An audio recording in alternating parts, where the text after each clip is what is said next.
జై శ్రీ ఆంజనేయ జపాలి వెళ్ళిపోదాం వచ్చేసేయండి. ఇదైతే తిరుమల కొండ మీద ఉంటుందన్నమాట.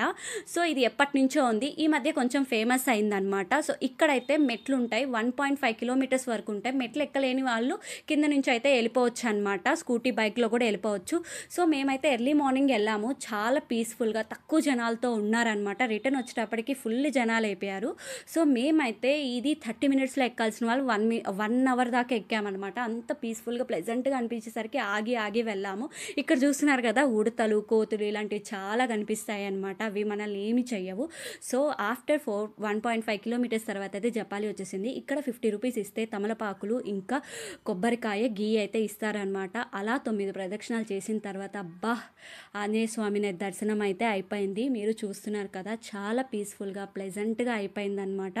తర్వాత అయితే ఇక్కడ జపాలి అని పేరు ఎందుకు వచ్చిందంటే, ఇక్కడే ఆంజనేయ స్వామి జపం చేశారంట, అందుకే దీని పేరు జపాలి అని వచ్చేసింది. గీ అయితే ఇక్కడ వేసేసి తర్వాత అయితే ప్రసాదం తీసుకోవడానికి వెళ్ళిపోయాను. కొబ్బరికాయ కొట్టేసి ప్రసాదం తింటూ ఉంటే మన చిట్టి ఆంజనేయ స్వామి అయితే వచ్చేసారు. సో ఆ చిట్టి ఆంజనేయ స్వామికి కూడా ఇస్తే అది పల్లీలు ఏరుకుంటుందండి.